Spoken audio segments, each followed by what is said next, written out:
Welcome to another discussion with the writer Fred. Today we're going to take on a real serious issue that's confronting the African American community, and it's really confronting the entire country, because what happens in the African American community affects the entire country. And it just seems, since what happened in Ferguson, that everyone is starting to pay closer attention to the number of police shootings in the black community. Specifically, let's be honest and put it right out there, white police officers shooting young black men, even though we do know some of the officers have been black also. Right. And just, I think a couple weeks ago in Sacramento, we had a young black kid, 20 years old, who was shot 8 times, shot at 20 times, shot 8 times, and killed. And why? Most of the bullets, as we know, were in his back. So today I decided to turn my attention on this particular program today to who is responsible for these killings. And more important, how can we as a community start to eradicate these problems? And I have 2 outstanding guests with me today who are very knowledgeable on this subject. Mr. Melvin Brazil, who is retired CEO of the San Antonio Housing Authority, so you know he's had a lot of experience with this particular problem. And then my guest, Mr. William Johnson, who is the executive committee of the NAACP, and really a very involved community activist, served on a lot of boards and commissions for San Antonio. And so, gentlemen, welcome to this session of writers, subjects with the writer Fred. Okay. So let's jump right into it. I'm going to start with you, Mr. Johnson, since you've been here before. Sure. Okay. Who's responsible for all these killings? Or can we place the responsibility? Well, you know, it's not quite as simple as that. Sometime in life, you can't really place responsibility directly on any one particular party. There's a number of reasons why police shoot black boys and men, I suspect. I have a feeling that one could be just flat outright racism. I suspect that's a factor. And I believe that little boys growing up in these communities, playing these video games and watching these shows and doing this and that and the other, come to a conclusion that black folk, black men in particular, aren't people that they have an awful lot of respect for. They feel like they're almost worthless. Therefore, when they join a police force or do whatever, I think they carry that attitude with them. And unfortunately, when they're on the force with all that, with that awesome power, it may come through in the wrong way. So, however, though, black people, we ourselves certainly aren't perfect, nor is any other people perfect.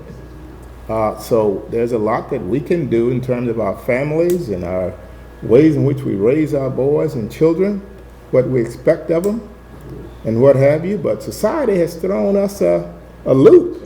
Since slavery, we're the only ethnic group in America that went through 350 years and counting of turmoil and trials and tribulations and what have you. The rest, no one else had to do that. So it's not easy to overcome that, and we haven't and may not ever overcome this thing called slavery, and the country has yet to do anything to indicate that they understand our plight and they're prepared to do something positive to address our social and other issues as a result of this thing called slavery. Okay, we'll come back to that. Absolutely. Okay.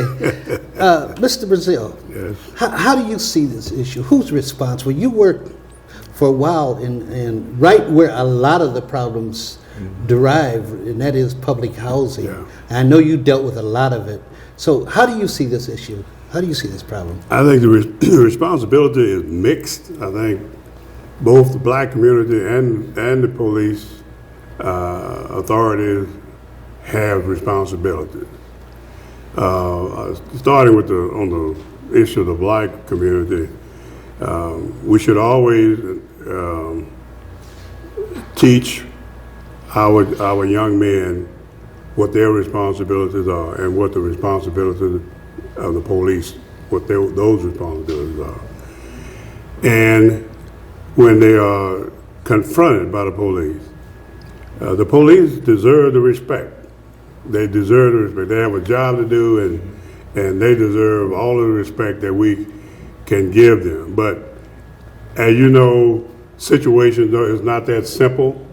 A lot of times, the young black men are not thinking like they should be thinking when they're out there, and they get into a situation that they can't understand. The next thing they know, they got bullets flying at them. Right. And then looking at it from the police side, the police department everywhere should have a very stringent hiring practice for the people that they bring into the force. That should be very, very, very stringent in terms of who serve a police officer. You're giving them a gun, and you're giving them the right to shoot people. So you should be a very special person to enter into a police force to have that kind of authority. The next thing is training. They should have stringent amounts of training for police officers, especially when they're dealing with the kinds of situation that we're talking about right now with young black men. Right. Yes. There should be special training on that. Okay. Policies. They should have policies in place that direct them in what they should do under certain circumstances. Again, when it comes down to young black men, there should be certain kinds of policies that they should have to deal with and understand. Everybody should on the force should understand what those policies are. Yeah, I think when you put a gun in a man's hand, that's a feeling of power. It is a feeling of power. And there's the whole psychological issue that you're getting at, Mr. Brazil. How you need to know if this man is really going to be able to control that power. Yeah, definitely. So, go ahead. And then the excuse that is always there is that they were afraid of their life or they defended themselves. That's always an excuse. So, what does that mean? What does that mean? If you're shooting a person in the back, I just have a hard time trying to deal with that person, the police officer, being threatened when the person is running away from him. Yeah. We had a case like that here, remember? Here you had one in South Carolina where the guy had ran almost 20 feet or 20 yards and the guy shot him in the back. Yeah. How is that a situation where their life is being put in jeopardy? I don't understand that. Yeah. Going back to the fear for their life, the Supreme Court did that to us. When they made the ruling that if a policeman fears for his life, he has a right to shoot. And that's just opened up the doors. Because it's a simple rule that does not make sense. I mean, what do you mean when your life? How do you know? What degree of fear? You know what I'm saying? It's a lot of things that comes into play. Right. And so sometimes you can just plain use it as an excuse. And I think that happens. Yeah. Absolutely. Yeah. So wait, let's go back to what point you made, because you take this all the way back to slavery. We do know in the South, a lot of the patrols were set up to catch escaped slaves. Absolutely. Even after slavery, we know during that terrible period of apartheid, from 1865 to 1964, in order to keep a people down, we learned this from South Africa, you have to have very strict rules. And the people that were being kept down was our ancestors. And so those very strict rules were against them. And so I think you point out a good point there about going back to slavery, and it's coming all the way forward. And I think everybody needs to realize, put it in a historical perspective, our existence in this country has been longer as slaves than as free people. Sure. So we haven't even caught up yet. So, yes. I hear you about the Supreme Court, if I may get on to Absolutely, that. sure. Their ruling, and the fact that, the case is taken to the grand jury, first and foremost, and that's where they are let go. The grand jury decides that there's no evidence to prosecute them, for the most part, because they can't read a policeman's mind. How do you know he didn't fear for it? Right. And that's really ridiculous, but that's what we're stuck with. Having served on a grand jury, though, I do realize there's room for some maneuvering on a grand jury. They don't have to buy that necessarily. but it looked like in many cases they do buy it, and that speaks to the who constitutes a grand jury. Not often do people serve on that grand jury, but that's another part of the mix. But yes, this is a very, very difficult nut to crack, really. But I'm not convinced, as my friend here stated, training plays a big role. I just don't think you can train the attitude these folk have out of them. Yeah. I just don't think that's the case. Having served on the commission 9 years and 9 months, and the commission really was technically responsible for the requirements, the expectations of folk to become a policeman in San Antonio. Okay, Mr. Brazil, want to get back to his point, saying that he's not sure. Yeah, and he's right. I mean, I put training in there because you have to do it. I understand. And you should have the right kind of training, even though you may have people in there that are so racially biased that even the training may not have, but it should be there. The way I look at it, when we have an airplane crash, whenever we have an airplane crash, it's looked at from top to bottom. Every which way you can. Yeah. You know what I'm saying? Yeah. I remember during the 50s and 60s when we had airplane crashes, and they still do it, but we used to have them regular during that time. Yeah. But now, very seldom you hear of airplane crash. You know the reason why? Because now, whenever you have one, it is looked at upside down. Absolutely. They figure out what caused it. And it's looked at it honestly. Okay. Objectively. But when we have a police shooting, the politics come into play. All right. You see what I'm saying? Here come the politics. Cover up. There you go. And the DA, you got to be elected, so he has a problem there too. You see, so the politics take over. That's part of the problem. Okay. Why we can't solve the issues. Okay. Because the people are not, and the authorities are not really serious about getting to the bottom of the issue. Okay, that's what we want to get to when we come back from our break. Yeah. How do we eradicate? How do we stop this? It has to stop. Yeah. Something has to happen. We can't keep losing our young people. Something has to give. Something has to happen. Right. So when we come back, we're going to address that issue. 40% of food in America is never eaten. Marie, you have prediabetes. Prediabetes? I don't have time to eat right or exercise. I'm a busy mom. Oh, you're a busy mom. Yeah. This is great news. Busy moms never get prediabetes. Wait, what? Let me just... Yeah, this is all the people at risk for prediabetes, and way over here, busy moms. No?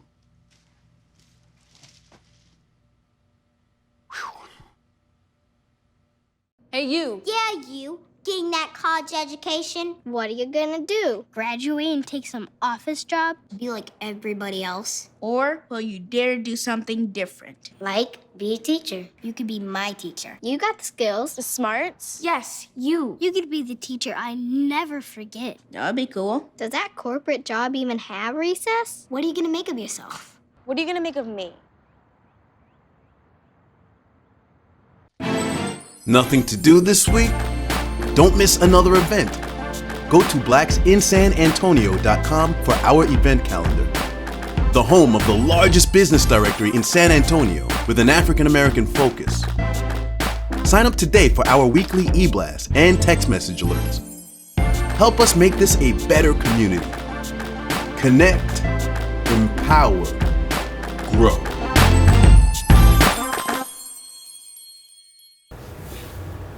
Welcome back to Discussions with the Writer Fred.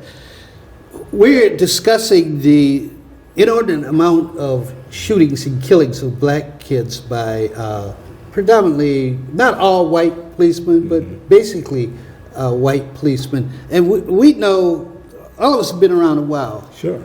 And we've seen this problem for a long time. This is nothing new. Right. There seems to be a lot more emphasis put on it now because of cell phones. You can actually catch them in the act of doing this. And they're also starting to get these videos that the policemen have to show what they're doing. And that was the case in Sacramento. We saw all those shootings. So, but we have to solve this problem. Okay, we have to solve this problem. And my great director here, Carl Booker, mentioned that maybe the problem is we need more blacks to apply to be policemen. Do you all think that that would make a difference? Well, it really ultimately boils down to who that individual is. The skin is fine. That's an indication, but not in all cases. So we still got to be thorough and hire the right person to do the job with the right intent, to do the job right. Because we all know cases where even black cops have done the same kinds of things on the force. I mean, that happens as well. They take on a certain culture.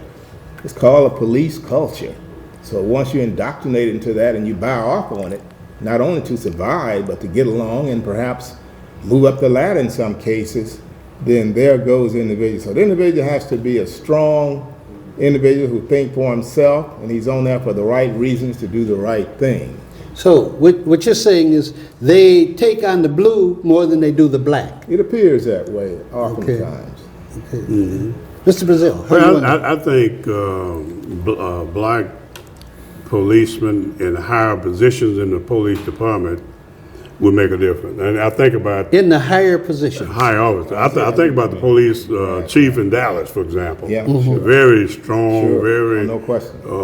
very regarded as a top Sure. police chief. Well respected. Very well respected, and there was a lot of positive comments about the Dallas Police Department. Sure. And so, yeah, I just think it won't necessarily be the answer because, like my friend here said, sometimes we take on the blue, instead of doing our job and doing what is right. Right. Yes. Yeah, but the main thing, the Rodney King. You remember Rodney King? Oh yes, Los Angeles. Sure. That was the case that really sort of brought this thing forward because it was recorded. televised. Yeah, someone recorded. They put it on television. Yeah, recorded and put it all over the TV and everybody. And then as I remember, and you see this guy on the ground being beaten. He was totally helpless. Yeah. Then you have to ask yourself, what is going on in these people's minds when they're allowed to and when they have the will to beat a person like that, other than the person is black. Right. Yeah. And they're all white. In that case, all white police officers. Absolutely. They're doing it. You mentioned higher ups. Yeah. Is important. What about here in San Antonio? How about our chief McManus? Well, that's a good observation. You've worked fairly close with the chief over a number of years, and myself somewhat. And we read in the paper this and that. I don't believe the chief is the worst in the world. We could have had a lot worse chief, I believe. However, he is chief of the police force, and he's responsible for what his men do and fail to do. But he wants to have his men respect him and get along with him as well. We have a very strong union, and that's a huge factor. The association. Yeah, association. I call them union. I don't call them a union. But I understand association. Let's go with association. Yeah. However, they we remember a time or two when they gave him a vote of no confidence. That shook the chief. See, and so he has to work with all of that sort of thing. But I think in his heart he understands what's up, if you will, and he's capable of working with all the people and doing a decent job if permitted to do so. But politics and what have you can raise its ugly head once in a while. But he's not a bad chief, and I think he's trying to do a good job, generally speaking. I would say the same thing. I think on average, he's done a pretty good job on average. I haven't heard a lot of complaints against him in terms of him being a racist or not trying to do what he can do to protect people in the black community. I haven't heard any negative, I should say not many negative complaints about him as being police. Yeah, I think most of the complaints for the chief come from the association. Yeah. which there tells me he's doing something right. Yeah. Well, you're right. That's a good point, Fred. Yeah, because that association to me is one of the real problems. Yeah. and because the policeman gets the idea, I can hide behind the association. Well, they've been doing it. Haven't they? Yeah. Sure they can. They know it. There's just no question. And that's unfortunate because the people gave them the right to organize. I don't know, what, 25, 30 years ago or something like that, they came to us with a vote. And the people voted to yes, but now look what we end up with. Well, don't you think it's about time that people take a closer look and see what the result is? That maybe that's one of the places we need to look when we talk about eradicating these shootings. Because I believe everyone has, skin in the game when it comes to these shootings. Yeah. What about our responsibility? What about the black responsibility? Do we have to carry any of this burden? We have to vote. Okay. Because the district attorney is a key factor in this, and he's the one that can bring the charges if he really so push it and desire, And so like I said, it's a political issue. This whole thing is political. And we have to have right people in right office in right position all the time. And that's one of the basic things that I tell everybody that I run into.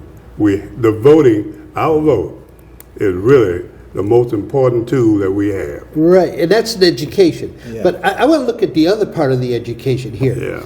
Don't parents have a responsibility to tell their kids that one, you got to respect. If you don't respect the policeman, respect the power. Right. Because that's awesome power that we've given policemen. Exactly. And once he stops you, he controls you. I used to tell my students in college, power is possession of control over others. Yeah. They control you. What you want to do is eventually get that control removed. Right. Now, what's the best way to do that? And so, what's our responsibility? Our families, the mothers are raising we have to train our young people to respect the law, and just exactly what you just got you saying. Yeah. They have to understand that. I mean, it doesn't matter how you feel about it. Absolutely, it doesn't matter if you like it or not. It doesn't. They have historically and traditionally had awesome power. Exactly. Yeah, they did. There's nothing wrong with getting the name and the badge number of the police officer. And when the matter is over peacefully, then you go back and make your complaint. Yeah, but not, you don't try to solve the problem. I definitely agree with that. But to me, though, a grown man who's trained, call himself a professional, and he's trained in the academy and out on the streets because he knows what he's doing and knows how to do it supposedly. When you size him up with just a kid, to me though, the responsibility really lies to a large extent with the adults. I don't want to put all the onus on some little black kid. He's got to do bow and scrape and have you trying to stay alive, and then the guy who's supposed to know better, doesn't take responsibility. So I think we need to keep that responsibility where it rightfully belongs. But I think. William, we know that doesn't exist. Yeah. Come on, let's be real. Mm-hmm.